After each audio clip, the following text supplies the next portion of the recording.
자식을 내려놓고 부모가 행복해지는 길, 마음이 무거운 부모님께 이 시간 아주 조용한 마음으로 함께하기를 원합니다. 요즘 밤이 유독 길게 느껴지지 않으신가요? 누우셔도 자식 생각이 떠오르고 밥을 먹어도 손주 생각에 고개가 내려갑니다. 옆에 계신 분이 코를 골며 편히 주무시는데 자신만 자꾸 눈이 떠지는 그런 밤 말입니다. 지갑이 자식 때문에 자주 열리고 마음도 자식 때문에 자주 다쳐갑니다. 어떤 날은 자식이 잠깐 전화를 늦게 받으면 온종일 마음이 불안하고 또 어떤 날은 자식이 한 말, 한마디가 며칠을 따라다닙니다. 우리 아들 회사에서 인정 못 받는 건 아닐까? 우리 딸 결혼 상대, 그 사람이 정말 좋은 사람일까? 손주는 학원을 이 정도면 충분한 걸까? 아니면 더 보내야 할까? 이런 생각들이 머릿속을 맴돌다가 어느 순간 한숨이 되어 나옵니다. 그리고 그 한숨은 자식에게까지 느껴집니다.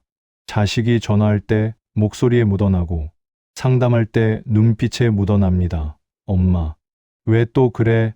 내가 알아서 할 텐데. 자식은 이렇게 말하지만 부모님은 내가 아는데 자식이 힘들까봐, 잘못될까봐 하는 마음이 계속 솟아납니다. 이 마음 아시지요? 이것이 부모의 사랑이라고 생각해왔습니다. 자식이 잘 되길 바라는 그 진심만큼 순수한 것이 있을까 싶습니다. 그런데 혹시 이 사랑이 때론 자식의 발걸음을 무겁게 하고 있지 않을까요? 혹시 우리의 걱정과 기대가 자식의 어깨에 얹혀 있지는 않을까요? 부처님께서는 이것을 아셨습니다. 오래전 수많은 제자들이 자식 때문에 괴로워하는 모습을 보시고 부드럽게 말씀해 주셨습니다. 자식이 진짜 잘 되는 길은 부모의 걱정과 집착을 내려놓고 나부터 평온해지는 데에서 시작된다고요. 이 법문을 오늘 함께 나누려 합니다. 이것은 자식을 포기하는 이야기가 아닙니다. 자식을 덜 사랑하라는 이야기도 아닙니다. 오히려 지금까지 쏟아온 사랑을 제대로 드리는 방법을 배우는 시간입니다. 자식이 정말로 필요로 하는 부모의 마음이 무엇인지를 배우는 시간입니다. 그 길이 얼마나 평온한지, 그리고 그 길 위에서 자식과 부모가 얼마나 가벼워지는지를 함께 느껴보겠습니다. 마음을 가만히 열고 따라와 주시겠습니까? 이른 아침, 아직 해가 뜨지 않은 시간입니다. 60대 중반의 한 어머니가 침대에서 일어납니다. 옆에서 남편은 여전히 자고 있고 거실의 시계는 새벽 5시를 가리키고 있습니다. 밤샘을 하신 건 아닙니다. 분명 10시쯤 누우셨는데 새벽 3시부터 눈이 떠졌던 겁니다. 자식 생각 때문에요. 큰아들은 33살입니다. 대기업에 다니고 있지만 최근 팀 전체의 구조조정이 있었다고 했습니다. 괜찮아, 엄마라고 했지만 어머니의 귀는 그 말 뒤에 숨은 불안을 들었습니다. 자신만 떨어져 나가는 건 아닐까? 회사에서 미움을 받은 건 아닐까? 이런 생각들이 밤 3시에 깨어난 마음을 계속 쓸어내렸습니다. 침대에서 일어난 어머니는 거실로 가서 핸드폰을 켭니다. 아들이 보낸 마지막 카톡은 어제 오후 6시입니다. 일 끝, 괜찮아, 밥 먹고 집 가. 그래도 마음이 놓이지 않습니다. 현재 시각이 새벽 5시이니 아직 아들은 자고 있을 겁니다. 그런데 어머니는 생각합니다. 아이가 제대로 잤을까? 요즘 스트레스 많으니까 잠을 설치는 건 아닐까? 그리고 또 한 가지 어린 딸 이야기입니다. 딸은 지금 취준 중입니다. 3번의 떨어짐이 있었고 현재 4번째 준비 중입니다. 어머니는 딸을 위해 이미 많은 것을 했습니다. 취업 학원비도 내주고 면접 옷도 사주고 자소서 첨삭도 함께 했습니다. 그런데 계속 떨어집니다. 어머니는 생각합니다. 혹시 우리 딸이 능력이 부족한 건 아닐까? 혹은 우리가 준비를 잘못한 건 아닐까? 이렇게 생각하는 어머니의 마음은 어떤 모습일까요? 마치 너무 꽉 쥔 주먹 같습니다. 손가락 끝이 손의 안쪽을 파고듭니다. 아무리 세게 쥐어도 어떤 것도 빠져나가지 않을 것 같지만 사실 그 주먹 안에 모든 것은 질식하고 있습니다. 공기가 통하지 않고 빛이 들어오지 않습니다. 부처님께서는 말씀하셨습니다. 손가락으로 연꽃 봉우리를 자꾸 펼쳐보려고 하면 그 꽃은 시들어간다. 그러나 따뜻한 햇살 아래 두면 제 시간에 제 스스로 편한다. 자식을 향한 부모의 애쓰는 마음이 어느 순간 자식의 성장을 방해하기 시작합니다. 이것은 악한 의도 때문이 아닙니다. 오로지 사랑 때문입니다. 하지만 그 사랑의 방식이 꽉 쥐기가 되어버린 겁니다. 실제로 많은 30대, 40대 자식들이 말합니다. 엄마, 아빠가 자꾸 걱정이 묻어나 내가 뭔가 실패할 것 같은 불안감까지 느껴져. 자식은 충분히 노력하고 싶은데 부모의 긴장이 자신에게도 전해집니다. 부모의 한숨이 자신의 믿음을 깎아내립니다. 부모의 이 정도면 충분하지 않을까 하는 재검토의 눈빛이 자신의 자신감을 흔듭니다. 우리는 이것을 모르고 있었습니다. 우리는 자식을 위해 애쓰고 있다고 생각했는데 사실 그 애씀이 자식에게 무게가 되고 있었습니다. 우리는 자식이 잘 되길 바란다고 말했는데 사실 자식이 우리의 바람을 충족시키길 바라고 있었던 것은 아닐까요? 당신이 새벽 3시에 자식을 생각하며 눈을 뜬다면 그것이 순수한 사랑입니다. 하지만 그 순수한 사랑이 자식을 짓누르고 있다면 이제 그것을 바꿔야 할 시간입니다. 첫째, 자식에 대한 걱정을 멈추는 연습을 해보십시오. 아니, 정확히는 그 걱정을 다루는 방법을 배우는 겁니다. 자식을 생각할 때 걱정이 올라오는 것은 자연스럽습니다. 그런데 그 걱정에 붙잡혀 계속 생각하는 것은 당신의 선택입니다. 새벽 3시에 눈을 떴을 때 아들을 걱정하는 대신 아들이 충분히 노력하는 사람이다 라는 생각으로 바꿔보십시오. 사실과 같습니다. 아들은 이미 충분히 노력하고 있습니다. 당신이 걱정해주지 않아도 아들은 자신의 미래를 위해 이미 행동하고 있습니다. 둘째, 자식의 시간과 당신의 시간을 분리하는 연습을 해보십시오. 딸이 취업을 준비하는 것은 딸의 인생입니다. 당신이 학원비를 내주고 옷을 사주고 첨삭을 해주는 것은 당신의 사랑입니다. 하지만 그 과정에서 떨어지고 합격하는 것도 딸의 일입니다. 그 결과에 대해 당신이 책임을 느끼고 당신이 죄책감을 가질 필요는 없습니다. 딸이 실패해도 그것은 딸의 과정이지 당신의 실패가 아닙니다. 이것을 마음으로 깊이 알아야 합니다. 셋째, 자식에게 하고 싶은 조언을 할 때 한 번 멈추고 이렇게 생각해 보십시오. 이 말이 내 마음을 편하게 하기 위한 말인가? 아니면 정말 자식을 위한 말인가? 많은 부모의 조언은 사실 자신의 불안을 다루기 위한 조언입니다. 너 이렇게 하면 안 된다. 이렇게 해야 한다는 말은 자신의 불안을 자식에게 전가하는 방식입니다. 정말 자식을 위한다면 당신은 자식이 자신의 길을 찾도록 충분한 공간을 주고 그 길에서 실패하고 배우도록 기다려야 합니다. 이런 이야기를 들으면 혹시 그럼 내가 자식을 덜 사랑해야 한다는 말씀인가요? 라고 물으실 분이 있을 겁니다. 절대 아닙니다.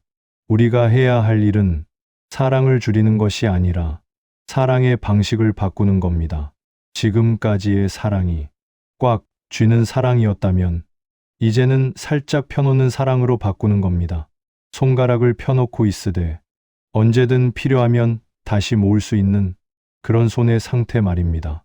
자식이 자신의 인생을 살아갈 때 그 인생을 관찰하되 소유하지 마십시오. 응원하되 강요하지 마십시오. 사랑하되 집착하지 마십시오. 이것이 부처님이 말씀하신 자식을 향한 올바른 사랑입니다. 부디 기억하십시오. 지금껏 자식을 위해 애써온 당신의 마음은 이미 충분히 아름답습니다. 그 마음이 자식에게 전해지려면 이제 그것을 애씀에서 믿음으로 바꿔야 한다는 것뿐입니다. 그렇게 될 때 자식도 가벼워지고 당신도 가벼워질 것입니다. 당신은 언제 가장 무거운 마음으로 자식을 봅니까? 많은 경우 그것은 자식이 기대에 못 미칠 때입니다. 당신은 50년을 살아오며 이 세상에서 성공하려면 어떤 길을 가야 하는지 알고 있습니다. 좋은 대학을 가야 하고, 좋은 회사에 들어가야 하고, 적당한 나이에 결혼해야 한다고 생각합니다. 이 길이 가장 안전하고, 이 길 위에서 자식이 행복할 것이라고 믿습니다. 그래서 자식에게 말합니다. 너도 이렇게 살아야 해. 이게 가장 좋아.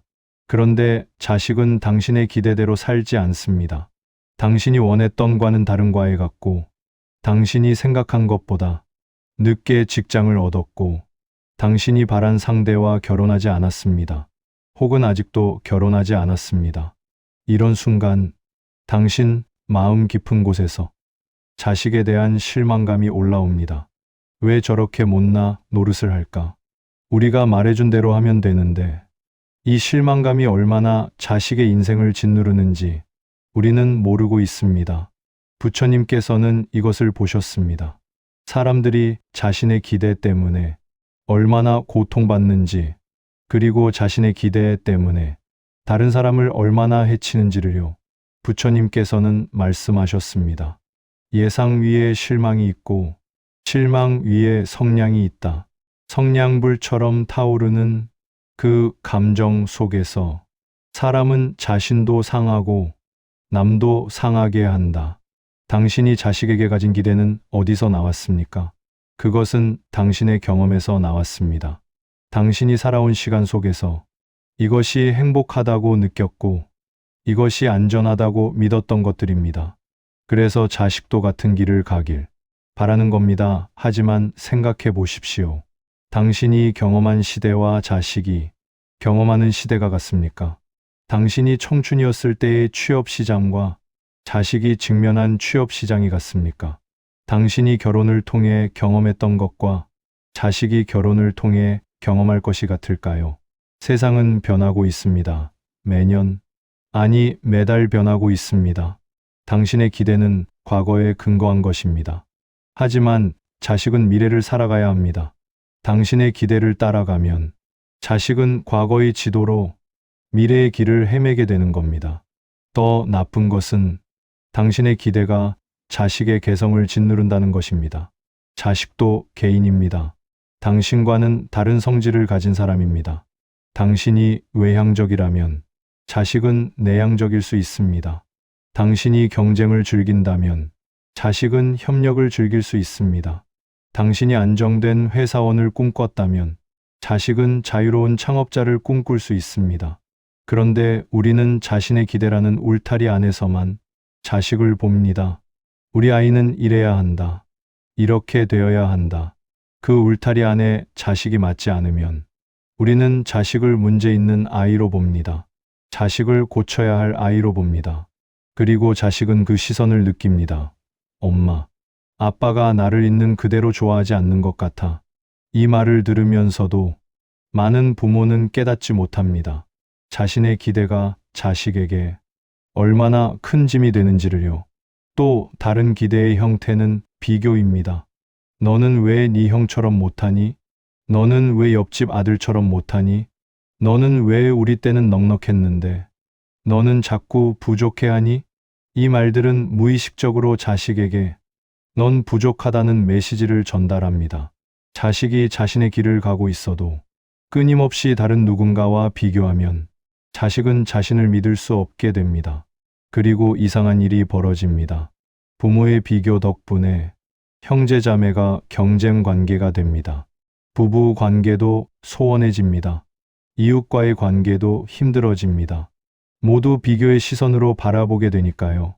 부처님께서는 이것을 비교의 악순환이라고 말씀하셨습니다.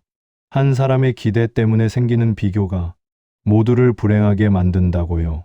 그렇다면 어떻게 해야 할까요? 첫째, 자신의 기대가 어디서 나왔는지 깊이 살펴보십시오. 그것은 정말 자식을 위한 기대인가요? 아니면 자신의 불안을 다루기 위한 기대인가요? 예를 들어 좋은 대학을 나가야 한다는 기대는, 혹시 당신의 나는 좋은 대학 못 나갔으니 자식이라도 나가야 내 마음이 편하다는 보상 심리에서 나온 것은 아닐까요? 그렇다면 그것은 자식을 위한 기대가 아니라 자신의 상처를 자식에게 전가하는 것입니다. 둘째, 당신의 기대를 조용히 내려놓아 보십시오. 이것은 자식이 실패해도 괜찮다는 뜻이 아닙니다. 자식이 노력하지 않아도 된다는 뜻도 아닙니다. 다만 그 결과가 당신이 원한 모습이 아니어도 괜찮다는 마음을 가져보는 겁니다. 자식의 인생이 당신의 설계도대로 만들어지지 않아도 괜찮다는 마음을요. 대신 이렇게 생각해 보십시오. 우리 아이가 가장 본인다운 모습으로 살아가고 있는가? 대학, 이름이 무엇이든, 회사가 크든 작든, 그곳에서 자식이 성장하고 배우고 있는가? 이것을 보십시오. 셋째, 비교를 멈추는 연습을 시작하십시오. 형제 자매를 비교하지 마십시오. 너는 너이고 형은 형이다 라는 말을 자신에게도 반복해 주십시오. 이웃 아이와 비교하지 마십시오. 당신의 자식은 다른 누군가가 되기 위해 있는 것이 아니라 자신이 되기 위해 있습니다. 그 과정에서 어떤 형태의 성공이든 그것을 당신의 척도가 아닌 자식의 성장으로 봐주십시오. 이렇게 하면 마음이 훨씬 가벼워집니다. 자식도 가벼워집니다. 가장 중요한 것은 자식이 느끼는 것입니다. 부모가 자신을 있는 그대로 사랑하는지 아니면 조건부로 사랑하는지를 말입니다. 당신의 기대와 비교가 없어질 때 자식은 비로소 이렇게 느낄 수 있습니다. 엄마, 아빠가 나를 사랑해. 나를 있는 그대로 사랑해.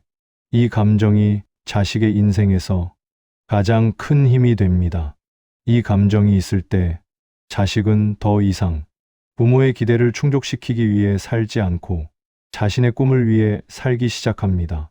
그리고 아이러니하게도 이렇게 살 때 자식은 더욱 멋진 결과를 만들어냅니다.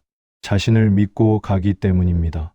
부디 기억하십시오. 자식을 향한 당신의 기대는 사랑이 아니라 두려움의 표현일 수 있습니다. 당신의 비교는 관심이 아니라 불안의 표현일 수 있습니다. 이제 그것을 내려놓고 자식을 진정으로 본인다운 존재로 봐주십시오. 그것이 자식이 정말로 필요로 하는 부모의 마음입니다. 아침 7시 식탁에 앉은 한 아버지가 신문을 펼칩니다. 그리고 옆에 앉은 부인을 봅니다. 여보, 우리 딸 얘기 좀 해봐. 요즘 사귀는 남자애 정말 괜찮은 건가? 아버지는 이미 그 남자 이야기를 여러 번 들었습니다. 딸이 전화할 때마다 자신의 아내가 딸에게 물어본 질문들의 내용을 말해줬으니까요. 그리고 지금도 그 내용을 수집하고 있습니다. 차후에 딸을 만날 때 자신이 그 남자를 살펴봐야 하니까요.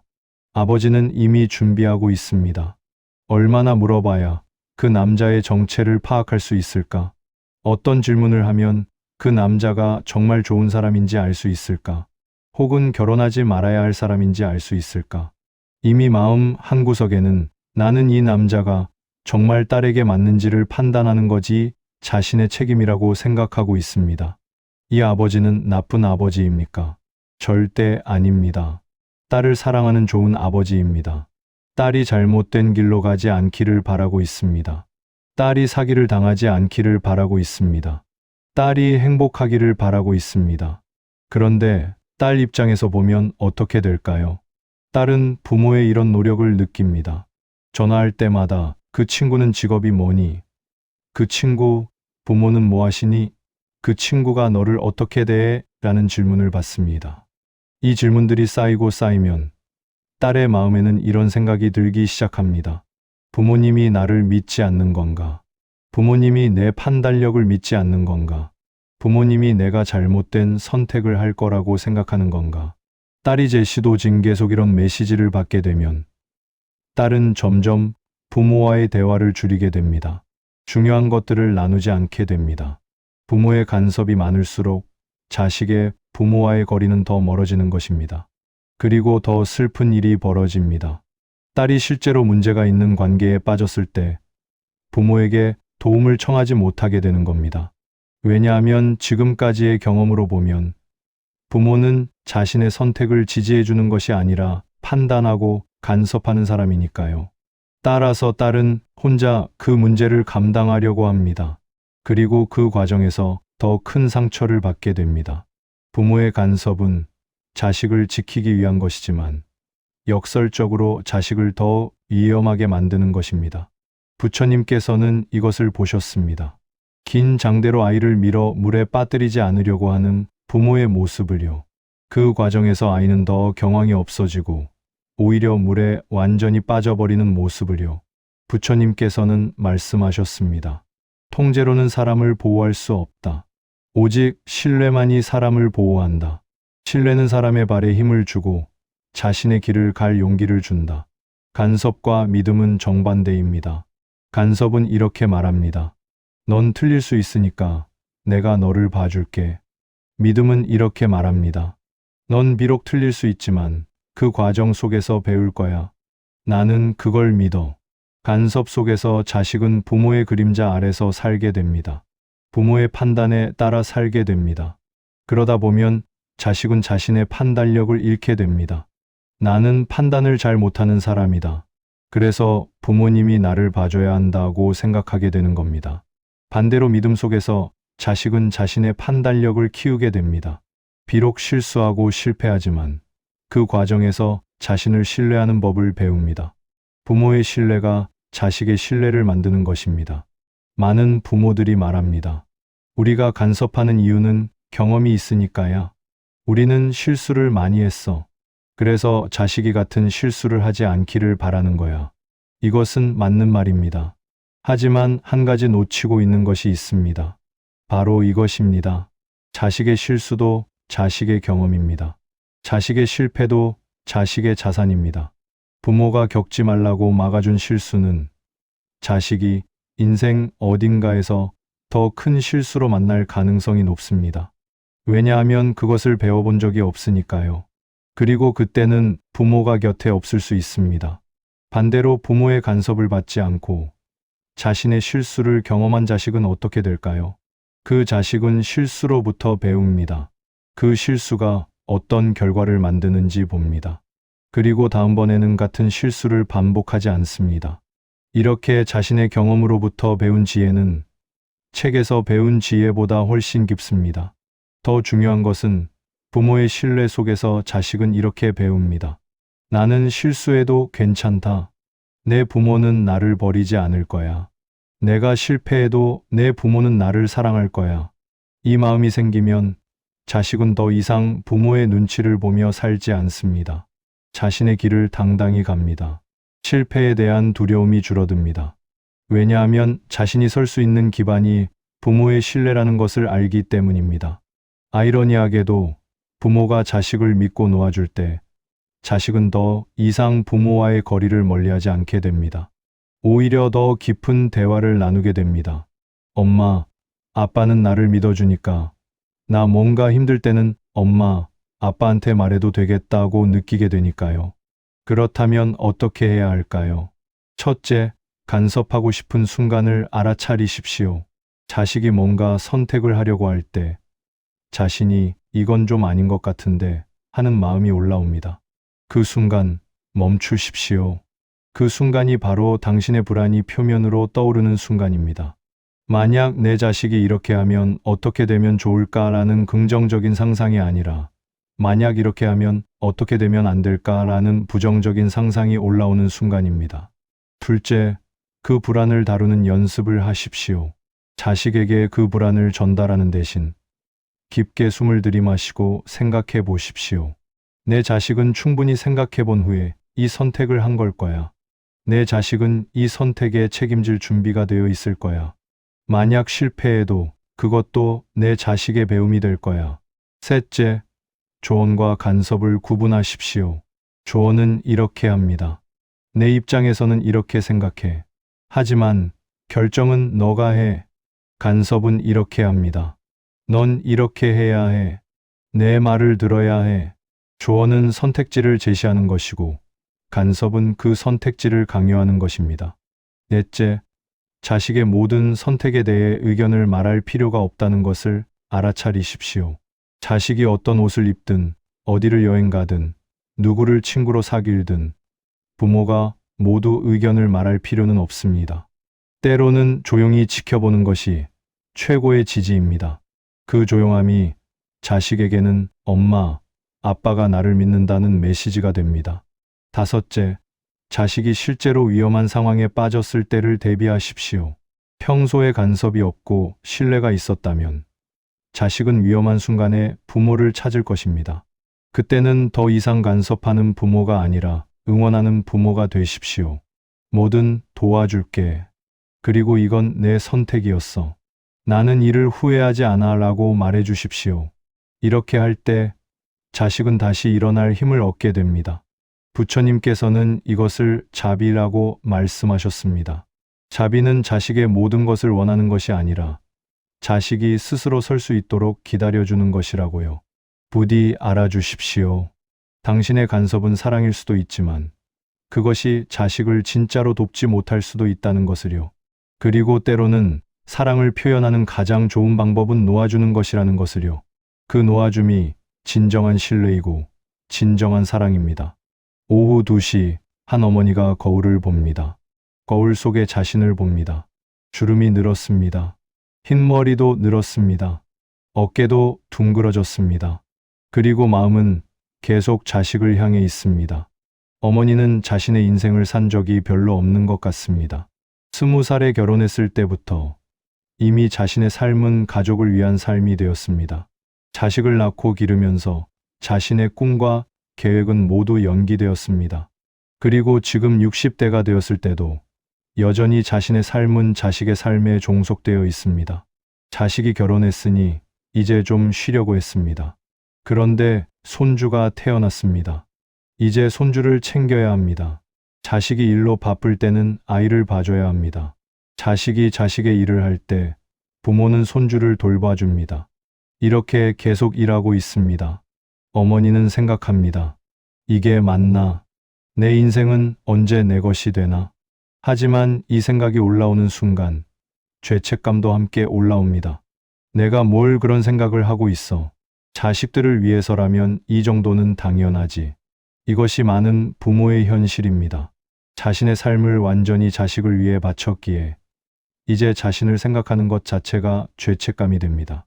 자신을 챙기려고 하면 나는 엄마인데 뭘 이러고 있나 하는 마음이 듭니다. 부처님께서는 이것을 보셨습니다. 그리고 부드럽게 말씀하셨습니다. 부처님께서는 말씀하셨습니다. 비행기 안에 산소 마스크처럼 부모가 먼저 자신의 마스크를 쓸 때 자식도 안전해진다. 부모가 자신을 돌보지 못하면 결국 자식도 부모를 돌봐야 한다. 이것이 진리입니다. 우리는 종종 이것을 잊습니다. 부모가 행복하지 않으면 자식도 행복할 수 없다는 것을요. 부모가 자신의 삶을 포기하면 자식은 그 포기감을 느끼고 죄책감을 갖게 된다는 것을요. 자식은 이렇게 생각합니다. 나 때문에 엄마, 아빠의 인생이 파괴되었다. 이것은 자식을 누르는 가장 큰 무게입니다. 자식이 자신의 인생을 살아갈 때 항상 부모의 희생이 따라다닙니다. 그 희생 속에서 자식은 진정으로 자유롭게 자신의 길을 갈 수 없습니다. 더 슬픈 것은 이런 부모들은 한두 세대에 그치지 않습니다. 자신의 부모에게서 이런 패턴을 배웠고 자신도 자식에게 같은 패턴을 전하게 됩니다. 3세대, 4세대가 계속 나는 자신을 희생했다는 마음으로 산다는 것입니다. 부처님께서는 이 악순환을 끊기 위해 부모에게 경계를 그으라고 말씀하셨습니다.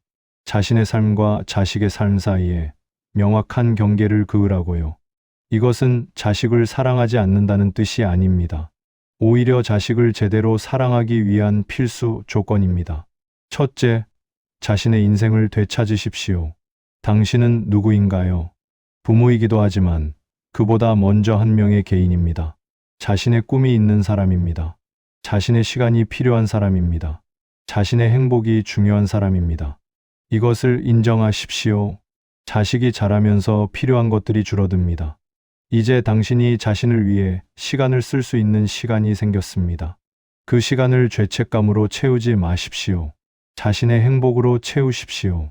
당신이 배우고 싶었던 것이 있었나요? 지금 시작하십시오. 취미로 돌아가고 싶었던 것이 있었나요? 지금 다시 시작하십시오. 친구들을 만나고 싶었나요? 지금 만나십시오. 여행을 가고 싶었나요? 지금 가십시오. 이것이 이기적인 것이 아니라는 것을 알아차리십시오. 이것이 자식을 위한 것이라는 것을요. 당신이 행복할 때 당신의 목소리에 기쁨이 묻어나옵니다. 당신이 행복할 때 당신의 얼굴에 미소가 피어납니다. 당신이 자신을 돌볼 때 당신은 자식에게 이 메시지를 전합니다. 나는 내 인생을 소중히 여기는 사람이다. 너도 너의 인생을 소중히 여겨야 한다. 이것이 가장 좋은 부모 교육입니다. 둘째, 자신의 경계를 명확히 하십시오. 어디까지가 당신의 책임인지, 어디부터가 자식의 책임인지를 정합니다.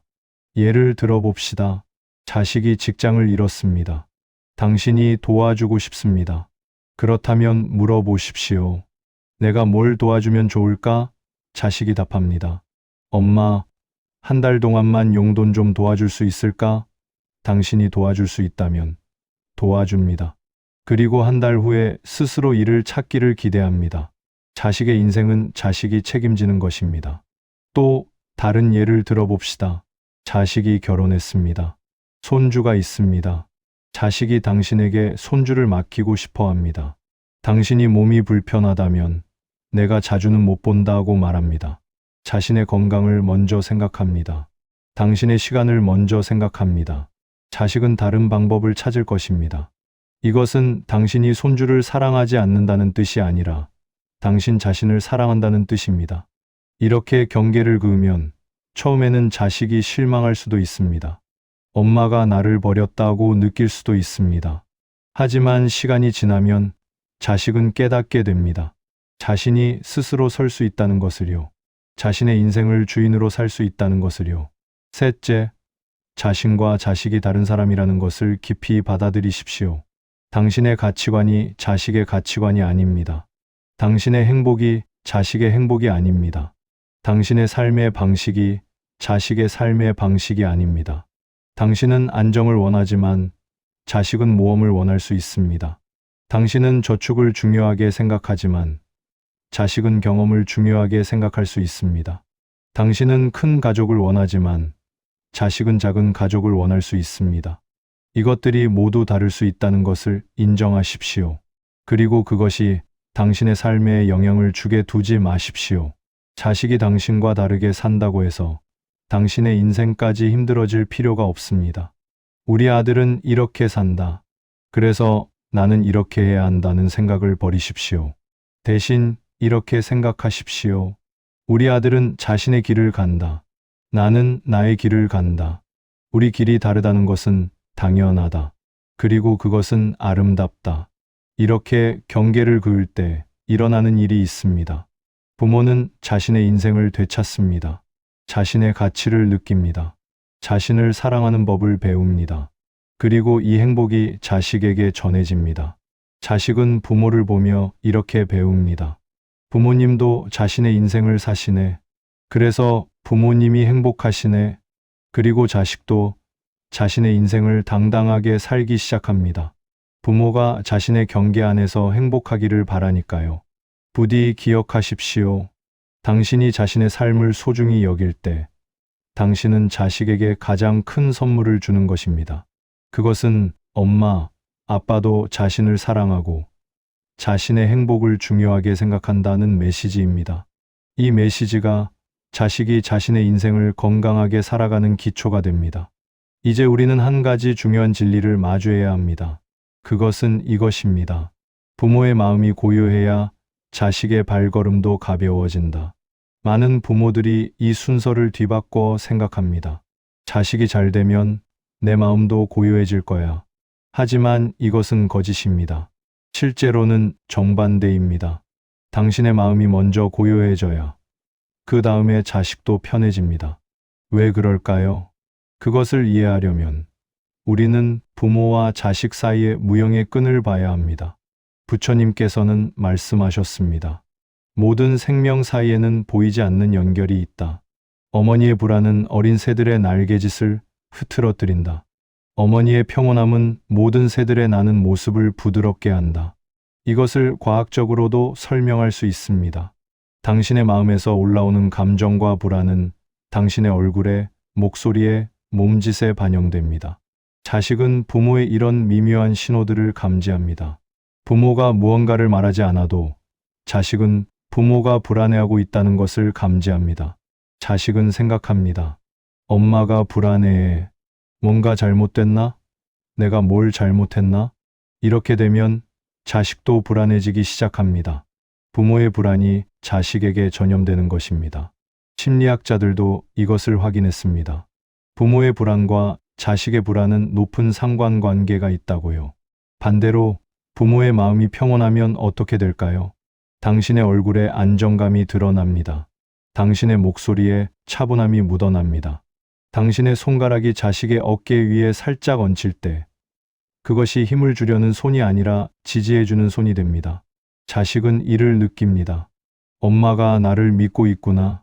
그럼 나도 나를 믿어야겠다. 부모의 평온함이 자식에게 전해지는 것입니다. 더 나아가 부모가 행복하면 자식도 행복해집니다. 이것은 단순한 감정의 전이만이 아닙니다. 이것은 실제로 자식의 행동을 바꿉니다. 부모가 행복하면 자식은 부모에게 진짜 이야기를 합니다. 부모가 불행하면 자식은 부모의 기분을 맞추기 위해 거짓말을 합니다.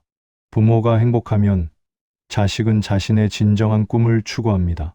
부모가 불행하면 자식은 부모를 위해 자신을 포기합니다. 부모가 행복하면 자식은 자신을 사랑하는 법을 배웁니다. 부모가 불행하면 자식은 자신을 미워하는 법을 배웁니다. 생각해 보십시오. 당신의 어머니나 아버지가 항상 한숨을 쉬며 불행해 하셨다면 그것이 당신에게 얼마나 큰 무게가 되었는지를요.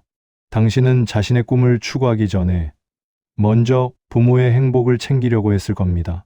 당신은 자신의 성공을 기뻐하기 전에 먼저 부모가 만족하는지 살펴봤을 겁니다. 이제 당신이 부모가 되었을 때 당신이 계속 불행해하고 있다면 당신의 자식도 같은 무게를 지고 살게 될 겁니다. 이 악순환을 끊기 위해 당신이 먼저 행복해져야 합니다. 그렇다면 어떻게 행복해질까요? 첫째, 당신의 행복은 자식의 성공에 달려 있지 않다는 것을 알아차리십시오. 당신의 행복은 당신이 만드는 것입니다. 당신의 마음의 상태에 따라 당신의 행복이 결정됩니다. 자식이 좋은 대학을 가든 안 가든, 자식이 좋은 회사를 다니든 안 다니든, 당신의 행복은 변하지 않을 수 있습니다.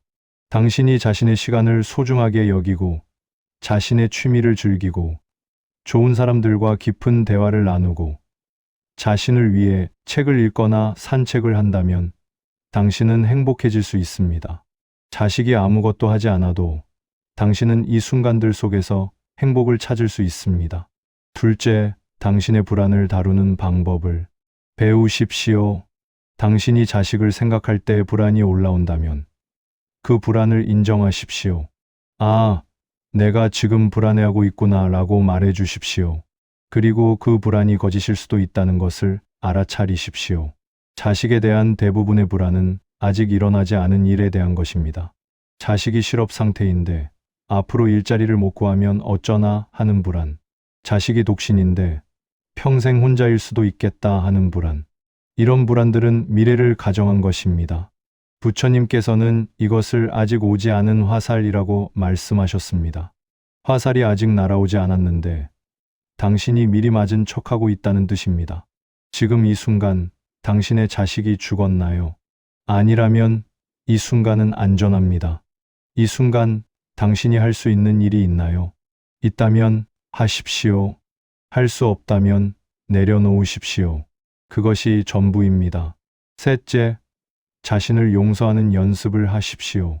많은 부모들은 자신이 했던 실수들을 계속 떠올립니다. 내가 그때 이렇게 했으면 자식이 더 잘 되었을 텐데, 내가 그렇게 엄하게 훈육하지 않았으면 자식이 더 자유로웠을 텐데, 이런 후회들이 부모의 마음을 무겁게 합니다. 하지만 당신은 최선을 다했습니다. 그때 당신이 할 수 있는 최선의 방식으로 자식을 키웠습니다. 더 나은 방법을 알았다면 그렇게 했을 겁니다. 하지만 당신은 모르고 있었습니다. 그리고 자식은 당신의 불완전함 속에서도 성장했습니다. 그 불완전함이 자식을 더 강하게 만들었을 수도 있습니다. 자신을 용서하십시오. 내가 최선을 다했다. 그걸로 충분하다라고 말해 주십시오. 이 말이 당신의 마음을 한결 가볍게 할 것입니다. 넷째, 감사하는 연습을 하십시오.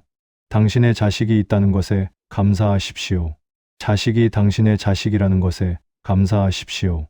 자식이 건강하게 살아있다는 것에 감사하십시오. 이런 감사들이 모이면 당신의 마음에 따뜻함이 차오릅니다.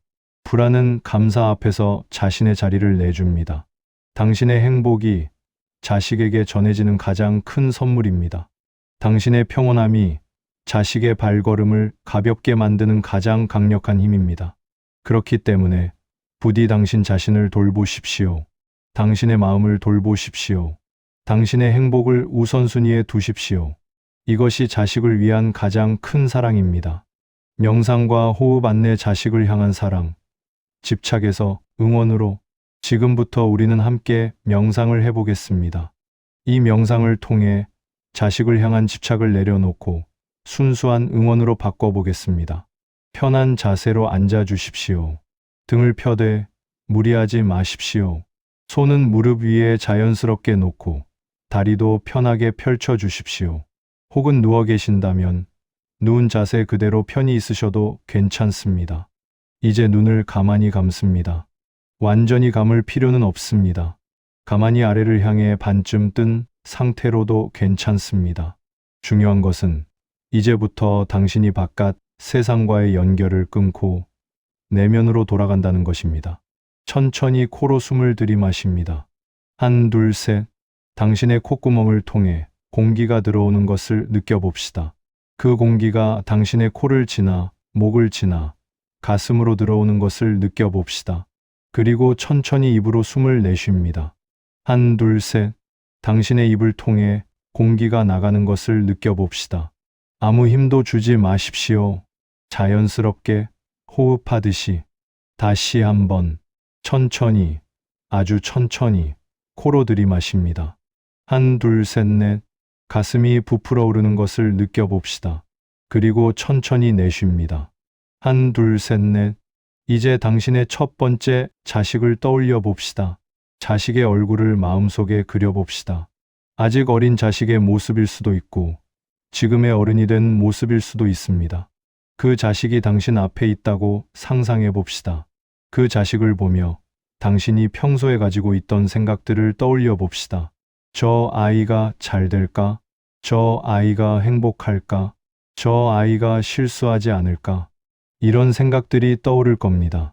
그리고 당신이 느껴왔던 감정들을 떠올려 봅시다. 걱정, 불안, 때로는 답답함, 때로는 화. 이 모든 감정들을 인정해 봅시다. 아, 나는 이 자식 때문에 이런 감정들을 느껴왔구나. 하지만 지금은 이 감정들을 조금씩 내려놓아 봅시다. 숨을 들이마실 때마다 당신의 불안을 약간씩 손에서 놓는다고 상상해 봅시다. 마치 주머니에 담아둔 돌멩이를 하나씩 빼내는 것처럼 숨을 들이마립니다. 한, 둘, 셋. 한 개의 걱정을 내려놓습니다. 숨을 내쉽니다. 한, 둘, 셋. 그 걱정이 공기와 함께 흘러가도록 합니다. 다시 들이마립니다. 또 하나의 불안을 내려놓습니다. 내쉽니다. 그것도 사라집니다. 이렇게 여러 번 당신의 집착을 조금씩 내려놓아 봅시다. 완전히 없어질 때까지 기다릴 필요는 없습니다. 단지 조금씩 당신이 지니고 있던 짐을 가볍게 만들어 봅시다. 이제 당신의 호흡이 편해졌을 겁니다. 마음도 조금 가벼워졌을 겁니다. 이제 다시 그 자식을 봅시다. 하지만 이번에는 걱정의 눈으로 보지 마십시오. 사랑의 눈으로 보십시오. 당신이 이 자식을 얼마나 사랑하는지 그 순수한 마음만 남겨봅시다. 이 자식이 행복하기를 바라는 마음, 이 자식이 자신의 길을 찾기를 바라는 마음, 이 자식이 자신을 믿고 나아가기를 바라는 마음, 그 마음을 가슴에 모아봅시다. 마치 촛불처럼 그 사랑의 빛이 당신의 가슴 중앙에 타오르고 있다고 상상해 봅시다. 숨을 들이마실 때 그 빛이 더 밝아집니다. 숨을 내쉴 때 그 빛이 자식을 향해 퍼져나갑니다. 이렇게 몇 번을 반복해 봅시다. 들이마십니다. 사랑의 빛이 밝아집니다. 내쉽니다.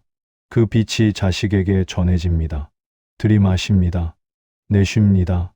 이제 당신과 자식 사이의 거리가 사라집니다. 하지만 분리도 되지 않습니다. 마치 물 위의 파도처럼 서로 다르지만 같은 것입니다. 당신의 사랑과 자식의 삶이 만나는 지점에서 평온함이 생겨납니다. 이 평온함을 마음 깊이 들이마셔 봅시다. 이것이 당신이 가져야 할 마음입니다. 자식을 향한 사랑이 있지만 그것이 집착이 아닌 순수한 응원이 되는 그 마음입니다. 이제 천천히 눈을 떠봅시다. 서두르지 마십시오. 아주 천천히 당신의 의식이 다시 이 방에 돌아오도록 합시다. 눈이 떠졌습니다. 깊게 숨을 한 번 더 쉬어봅시다. 이 명상에서 느낀 평온함을 간직해 주십시오. 이것이 당신이 돌아가야 할 마음의 상태입니다. 어려울 때 이 명상을 다시 생각해 주십시오. 우리는 이제 마지막 부분에 다다랐습니다. 하지만 이것은 끝이 아니라 새로운 시작입니다. 우리가 함께 나눈 모든 이야기들이 이제 당신의 인생에서 실제로 작동하기 시작하는 때이기 때문입니다. 당신이 기억해야 할 것들을 정리해 보겠습니다. 첫째, 자식을 향한 당신의 애씀과 걱정은 사랑이지만 그것이 때로는 자식을 무겁게 한다는 것을요. 지금껏 당신이 보낸 그 모든 마음은 헛되지 않았습니다. 하지만 이제 그 사랑의 방식을 바꿀 시간이 된 것입니다. 꽉 쥐는 사랑에서 살짝 펴놓는 사랑으로요. 둘째, 당신의 기대와 비교는 자식의 개성을 짓누른다는 것을요. 자식은 당신이 아닙니다. 당신의 설계도를 따라 만들어진 복사본이 아니라 완전히 독립적인 한 명의 인간입니다. 그 자식이 당신과 다르게 산다는 것을 인정하십시오. 그리고 그 차이 속에서 당신은 자식의 아름다움을 발견할 것입니다. 셋째, 간섭과 신뢰를 구분해야 한다는 것을요. 간섭은 자식의 판단력을 빼앗습니다. 신뢰는 자식의 판단력을 키웁니다. 평소의 신뢰로 자식을 봐주면 자식이 위기에 처했을 때 부모는 자식의 가장 큰 힘이 되어줄 수 있습니다. 넷째, 당신 자신의 삶도 소중하다는 것을요. 당신은 부모이기 이전에 한 명의 개인입니다. 당신의 인생을 포기하는 것이 자식을 위하는 것이 아니라 당신의 인생을 소중히 여기는 것이 자식을 위하는 것입니다. 왜냐하면 당신의 행복이 자식의 안정감이 되기 때문입니다. 다섯째, 부모의 평온함이 자식의 발걸음을 가볍게 한다는 것을요. 자식이 잘 되기를 바란다면 먼저 당신의 마음을 고요하게 하십시오. 당신의 불안이 사라질 때 자식도 불안에서 벗어날 수 있습니다. 당신이 웃을 때 자식도 안전함을 느낍니다. 이제 이 모든 것을 실천에 옮겨야 합니다. 첫째, 오늘부터 한 가지 작은 것부터 시작해 보십시오. 만약 자식을 걱정하는 마음이 올라온다면 그 마음을 일단 멈추고 생각해 보십시오. 지금 이 순간 내 자식은 안전한가? 안전하다면 그 걱정은 불필요한 것입니다. 그것을 내려놓아 봅시다. 그렇게 한 번 연습하다 보면 당신은 걱정을 다루는 법을 배우게 될 것입니다. 둘째, 자신의 기대를 하나씩 써 내려가 보십시오. 나는 우리 아들에게 이런 기대를 가지고 있다. 나는 우리 딸에게 이런 기대를 가지고 있다. 그리고 각 기대 옆에 물어보십시오. 이것이 정말 자식을 위한 기대인가? 아니면 나를 위한 기대인가? 정직하게 답해 보십시오. 그리고 나를 위한 기대라면 천천히 내려놓아 봅시다. 셋째, 자식이 하는 말과 행동에 대해 반사적으로 반응하지 마십시오. 대신 멈추고 깊게 숨을 한 번 쉬고 그 다음에 반응해 보십시오. 그 한 박자가 당신이 간섭하는 것과 신뢰하는 것을 구분하게 해줄 것입니다. 넷째, 2주에 당신이 하고 싶었던 것 하나를 해보십시오. 산책을 하든, 책을 읽든, 친구를 만나든, 취미를 하든 말입니다. 자신을 위해 시간을 쓰는 경험을 해보십시오. 그 경험이 당신이 자신을 사랑하는 법을 배우는 첫 번째 단계가 될 것입니다. 다섯째, 매일 아침이나 저녁에 자신의 불안을 내려놓는 명상을 해보십시오. 우리가 함께 했던 그 명상 말입니다. 일주일만 해보십시오. 당신의 마음이 얼마나 변하는지, 당신의 자식에 대한 시각이 얼마나 변하는지를 경험해 보십시오. 이 작은 것들이 당신의 인생을 바꾸기 시작할 것입니다. 그리고 그 변화가 당신의 자식의 인생도 바꿀 것입니다. 부처님께서는 말씀하셨습니다. 한 명의 부모가 자신의 마음을 바꿀 때 그 변화는 자식으로부터 손주까지 아래로 내려가는 것만 아니라 위로도 올라간다. 그것이 진정한 축복이다. 당신이 이제 자식을 향한 집착을 내려놓고 순수한 응원으로 바꿀 때 그 변화는 당신의 자식에게, 손주에게, 그리고 나아가 당신의 부모님께까지 전해질 것입니다. 당신의 부모님은 이제 자신의 자식 즉 당신에 대한 불안을 조금씩 내려놓기 시작할 것입니다. 왜냐하면 당신이 행복해 보이니까요. 당신의 마음이 평온해 보이니까요. 이것이 부처님이 말씀하신 세대를 넘어선 치유입니다. 당신의 자식은 당신을 보며 이렇게 배울 것입니다. 아, 부모는 자식을 내려놓을 줄 알아야 하는구나. 자식의 삶을 내 삶과 분리할 줄 알아야 하는구나.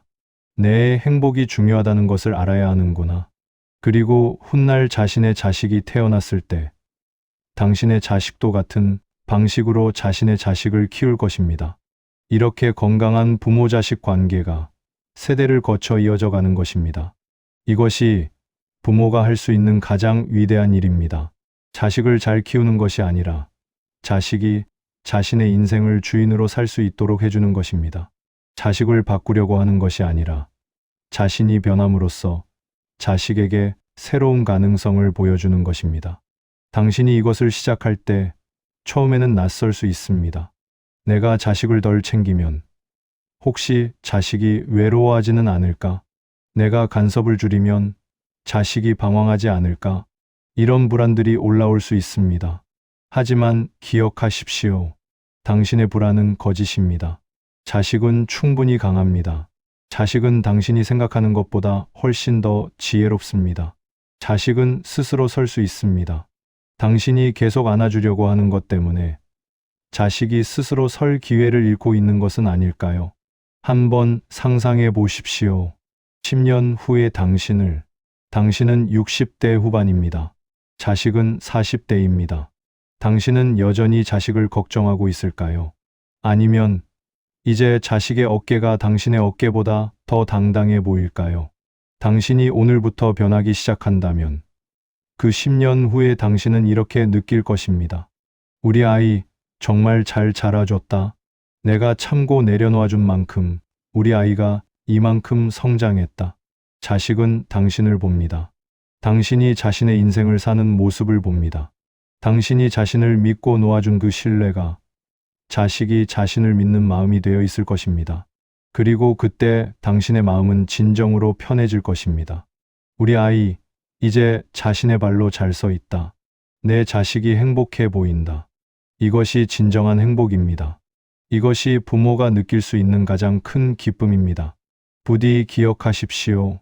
자식이 잘 되려면 부모 마음부터 내려놓으셔야 합니다. 그 내려놓음이 자식의 날개가 됩니다. 그 내려놓음이 자식의 발걸음을 가볍게 만듭니다. 그 내려놓음이 자식을 진정으로 지켜주는 것입니다. 이제 우리의 시간이 마무리됩니다. 하지만 당신의 여정은 지금부터 시작됩니다. 당신이 이 법문을 통해 배운 것들을 천천히 당신의 인생에 녹여내기를 바랍니다. 하루아침에 모든 것이 바뀌지 않을 것입니다. 때로는 자식을 향한 불안이 다시 올라올 것입니다. 기대와 비교의 마음도 다시 고개를 들 것입니다. 이것은 자연스러운 것입니다. 인간이기 때문입니다. 하지만 그럴 때마다 당신은 이 말을 기억하시면 됩니다. 나는 이미 충분히 사랑했다. 이제는 그 사랑 위에 믿음을 더하자. 당신이 한 번 이렇게 연습할 때마다 당신의 마음은 조금씩 깊어질 것입니다. 당신의 자식을 보는 눈이 조금씩 맑아질 것입니다. 당신의 인생이 조금씩 가벼워질 것입니다. 그 변화 속에서 당신의 자식도 변할 것입니다. 부모의 눈치를 보지 않고 자신의 길을 걷기 시작할 것입니다. 부모의 기대에 짓눌려 있지 않고 자신의 꿈을 꾸기 시작할 것입니다. 자신의 발로 서기 시작할 것입니다. 그리고 언젠가 당신의 자식은 당신에게 고마움을 표현할 것입니다. 엄마, 아빠, 고마워요. 나를 있는 그대로 받아줘서, 나를 믿어줘서, 나를 놓아줘서. 그 말을 들을 때 당신은 이해할 것입니다. 당신이 자식을 놓아줬을 때 역설적으로 자식과의 관계가 더 깊어졌다는 것을요. 부디 당신 자신도 사랑해 주십시오. 당신의 시간을 소중히 여겨 주십시오. 당신의 행복을 우선순위에 두십시오. 이것이 자식을 위한 가장 큰 선물입니다. 부처님께서 말씀하신 것처럼 우리 모두는 같은 빛입니다. 당신도, 당신의 자식도, 당신의 손주도 모두 같은 빛에서 나온 것입니다. 그 빛이 흐릿해지지 않으려면 당신 자신의 빛이 밝아야 합니다. 당신이 밝을 때 당신의 자식도 밝아집니다. 자식을 걱정하는 마음이 올라올 때 이 말을 기억하세요. 나의 걱정은 자식을 돕지 못한다. 나의 평온함만이 자식을 돕는다. 자식에게 간섭하고 싶은 마음이 올라올 때 이 말을 기억하세요. 나를 놓아주는 것이 자식을 지켜주는 것이다. 신뢰가 자식의 날개다. 자신의 인생을 위해 시간을 쓸 때, 죄책감이 느껴질 때 이 말을 기억하세요. 내 행복이 자식의 안정감이 된다. 내가 행복할 때 자식도 편해진다. 부모로서, 그리고 한 명의 개인으로서 당신이 건강해질 때 모든 것이 건강해집니다. 당신의 가족이 건강해지고, 당신의 관계가 건강해지고, 당신의 사회가 건강해집니다. 이 순간, 이 자리에서 당신이 이 변화를 시작해 주기를 축원합니다. 부처님께서도 당신을 지켜보고 계십니다. 당신이 내려놓으려고 할 때 당신의 손을 잡아주실 것입니다. 당신이 불안해할 때 당신의 옆에 계실 것입니다. 당신이 홀로라고 느낄 때 당신이 결코 혼자가 아니라는 것을 상기시켜 주실 것입니다. 부디 당신 자신을 사랑해 주십시오. 당신의 자식이 당신을 사랑하듯이 당신도 당신을 사랑해 주십시오. 그리고 자식을 향한 그 깊은 사랑을 이제 내려놓고 응원으로 바꿔주제 시도진 계속 십시오. 그 응원 속에서 자식은 날 것이고 당신은 그것을 볼 수 있을 것입니다. 마지막으로 한 번 더 부처님의 말씀을 전해드립니다. 모든 생명은 자유로워지기를 원한다. 자식도 부모도 예외가 아니다. 자식을 진정으로 사랑한다면 자식을 자유로워지게 해주어라. 자신을 진정으로 사랑한다면 자신도 자유로워지게 해주어라. 그 자유 속에서 모두가 진정으로 행복해질 것이다. 당신의 마음이 지금 이 순간부터 조금씩 가벼워지기를 축원합니다. 당신의 자식이 당신의 그 내려놓음 속에서 자신의 날개를 펼치기를 축원합니다. 당신이 더 이상 부모의 역할만이 아니라 한 명의 아름다운 개인으로서 당신의 인생을 살아가기를 축원합니다. 그리고 당신과 당신의 자식 모두가 이 세상 속에서 깊은 평온함을 찾기를 축원합니다. 감사합니다. 이 시간 함께 해주셔서 진심으로 감사합니다.